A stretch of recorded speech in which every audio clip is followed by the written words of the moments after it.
Samantala, iba't ibang mga lahi ang bumubuo sa crew members ng pinakamalaking floating library sa mundo, ang MV Logos Hope. At kabilang dito ay isang Pilipina na itinuturing na isang magandang oportunidad ang pagbibigay serbisyo sa MV Logos. Kilalanin siya sa ulat ni Jonathan Llanes ng PTV Baguio. Isang positibong karanasan ang magsilbi bilang isang volunteer sa MV Logos Hope. Ito ang sinabi ni Emery Corpus, isa sa 6 na Filipino crew member ng pinakamalaking floating library na nakadaong ngayon sa Poro Point, La Union. Ayon kay Emery, nag-iba ang kanyang pananaw sa buhay simula nang mag-umpisa siyang maging volunteer ng MV Logos Hope na kung saan niya ang mga kabataan na makapagbasa sa pamamagitan ng mahigit 5,000 librong matatagpuan sa floating library. Ito ang nagsimula nang una itong makasama bilang volunteer sa Cambodia na kung saan natutunan itong mamahagi ng kaalaman sa mga kabataan doon.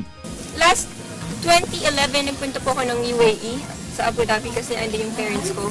So eksakto na nandun yung ship, yung Logos Hope, nag-volunteer po ako for 2 weeks. Then as a volunteer, every time kasi napupunta po yung ship sa isang port, we recruit local volunteers for the amount na mag-stay yung ship. So nag-volunteer po ako for 2 weeks, and then after noon, I felt that God was calling me to join longer term. Even though I finished school, marami kong dreams sa buhay ko, but this was what was God telling me to do. That's why I joined. That was my calling, if you say it like that. Kaugnay nito, sinabi ni Gian Walser, director ng MV Logos Hope, na hangarin ng kanilang organisasyon na makapagbigay ng oportunidad. Sinabi ni Gian Walser, director ng MV Logos Hope, na hangarin ng kanilang organisasyon na makapagbigay ng oportunidad sa mga lugar na may kakulangan sa serbisyo ng edukasyon.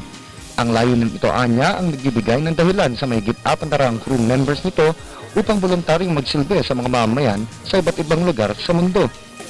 I think also there's a great need for a sense of purpose in life. And on board the ship we have people from 55 different countries. They're all volunteers. They're all serving with a sense of purpose, with a desire to make a difference in this world. And of course that purpose comes out of a relationship that they have with their Creator God, desire to share love and peace and hope with peoples around the world. Ang MV Logos Hope ay mananatili sa pantalan ng Poro Point hanggang sa 2 ng Hunyo bago magtungo sa Puerto Princesa City sa Palawan. Mula sa San Fernando City at para sa Telebisyon ng Bayan, Jonathan Llanes.